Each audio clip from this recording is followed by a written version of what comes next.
Ginulat ni Trump ang Iran nang madamay ang base ng puwersang Amerikano sa Kuwait sa krisis ng Iran. Tinarget ng Washington ang estruktura ng Tehran na ginagamit sa pagmonitor ng mga drone, pagbanta sa eroplano at pagsubok kung hanggang saan nila kayang udyukan ng Estados Unidos nang walang kaparusahan. Ngayong Lunes, ika-1 ng Hunyo 2026 lalong lumala ang krisis dahil sinubukan ng rehimen ng Iran na ipagmalaki bilang tagumpay ang pag-atake sa base sa Ali al-Salem, ngunit iba ang naipakita nila. Kapag ginatake nila ang target ng Amerika, nalalantad ang kanilang radar, command centers at drone platform sa direktang tugon.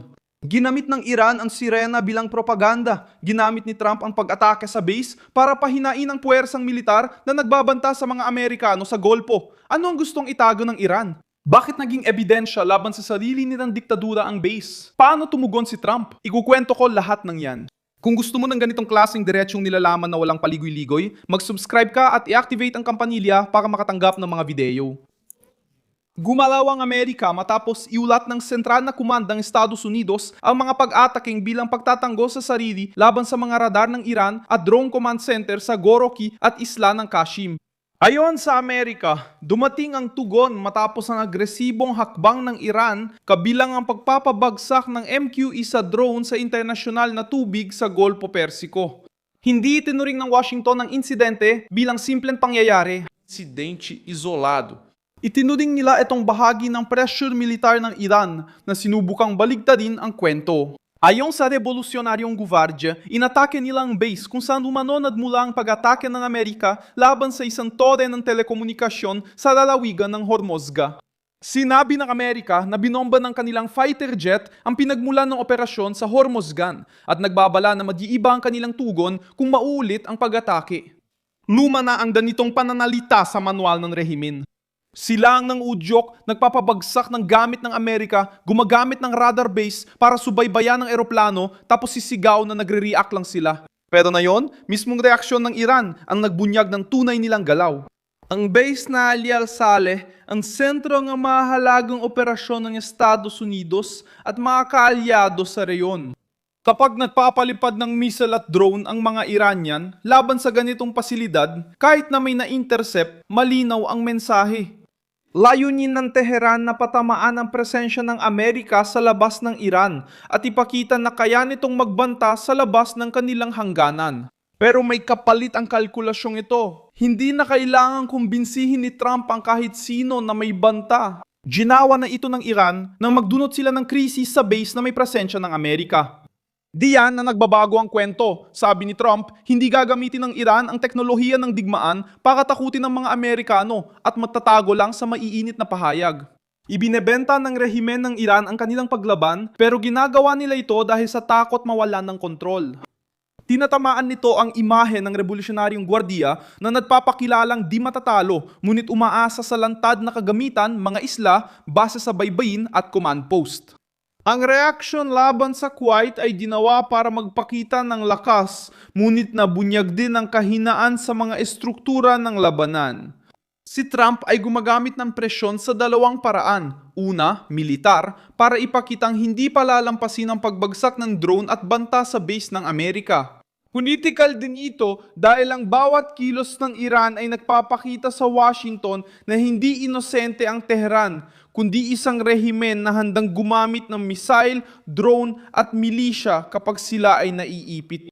Gusto ng Iran na gawing patunay ng pananalakay ang anumang pag-atake ng Amerika. Ginagawa naman ni Trump na patunay ng banta ang reaksyon ng Iran. Kasama rin ang Kuwait sa kwentong ito bilang babala sa mga bansang Gulf. Ipinapakita ng pag-atake na hindi lang Israel ang target ng Iran at hindi lang sila kontra sa Washington. Kapag numalala ang krisis, inililipat ng rehimen ang panganib sa mga kapitbahay, base, ruta at gobyernong tumatanggap ng presensya ng kanluran. Nakakatakot para sa kaalyado pero lumalakas ang paninindigan ni Trump. Kung nais ng rehiyon ng seguridad, huwag nilang hayaang kumilos ang Tehran ng walang kaparusahan.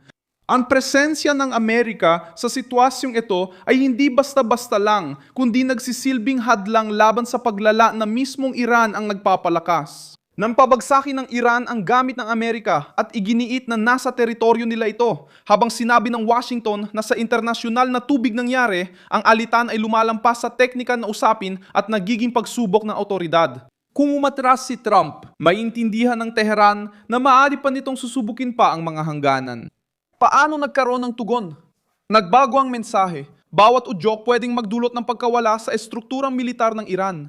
Ipinapakita rin ng pag-atake sa base sa Kuwait ang panganib ng estratehiya ng Iran ng dadsaang pag-atake. Sinusubukan ng rehimen gumamit ng misil at drone para lumikha ng pakiramdam ng pagkubkob, magpatunog ng sirena, magpakita ng matitinding imahe at magbalita laban kay Trump.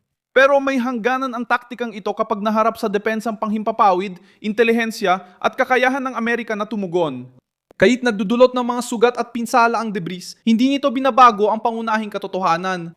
Inatake ng Iran ang pasilidad na konektado sa US na nagbigay sa Washington ng baseng pampolitika para tumugon na mas matatag. Nakakakuha si Trump ng suporta dahil sa interpretasyong ito. Pinapalabas ng media na improbisado lang ang krisis pero di nila nakikita na may simpleng kalkulasyon siya. Nagkakaroon lang ng bisang negosasyon kapag alam ng kabila na may kapalit ang pang-aasar. Ang gusto ng Iran, magpakalma kapag kailangan nilang magpalipas ng oras at gusto nilang umatake kapag kailangan nilang magpakita ng lakas sa kanilang mga taga-suporta. Gumigipit si Trump sa dalawang larangan pero bukas pa rin sa diplomasya. Pinapakita niyang hindi ito gagamitin bilang panakip sa pagbagsak ng drone, aktibong radar at banta sa base ng Amerika. Alam ng revolusyonaryong guwardiya na bahagi ng totoong digmaan ng digmaang pang-impormasyon. Kaya't agad nilang sinabi na kawasak sila ng mga target, gumanti sa agresyon at handa sa ibang tugon. Pero ang matigas na pananalita ay nagpapakita rin ng pag-aalala. Ang kumpiyansa ng rehimen ay hindi kailangang gawing palabas ng propaganda bawat pagsabog. Ipinapakita ng kumpiyansa ng rehimen na muling mabubukas. Ipinakita ng Iran ang pagkabalisa, pinalaki ang kanilang reaksyon at ginawa pang sentro ng pag-eskalada ang Kuwait na maaaring maglapit na mas maraming kaalyado ng Washington. Ang pinakamaselang punto para sa Tehran ay ang tugon ng Amerika ay hindi lang White House ang nagdedesisyon. Itinatala ng sentral na komando ang banta, tinutukoy ang mga pinagmulan, itinuturing ang aksyon bilang pagtatanggol sa sarili at kumikilos gamit ang estrukturang nakapwesto na sa reyon. Ginagamit ni Trump ang kapangyarihan para gawin ang di matanggap ng kalaban. Tumugon ng di humihingi ng pahintulot sa mga naratibong pabor sa Iran. Maaring magkunwaring biktima ang rehimen, pero kitang-kita sa mga nangyari ang pattern ng pang-uudyok, pagtugon at pananakot. Ang tinamaan na base ay paalala na ang mga sundalong Amerikano at kontratista sa rehiyon ay nasa unahan ng labanan na ginagamit ng kaliwa laban kay Trump. Kung may mga Amerikanong nasusugatan dahil sa mga labi ng pagsabog o kapag nasisira ang mga drone, hindi dapat tanungin kung paano sisisihin si Trump. Ang tanong ay, bakit nagpapakawala ang Iran ng mga misail sa pasilidad na may presensyang Amerikano? Ang ganitong baliktad ay naratibong panlilinlang na dapat itama. Binidigla ni Trump ang Iran dahil hindi niya tinanggap na Tehran ang pipili ng oras ng pag-atake at aasahang tatanggapin lang ng Washington ang ginawa nila. Ang matinding sagot ay hindi sa ingay, kundi sa napiling target.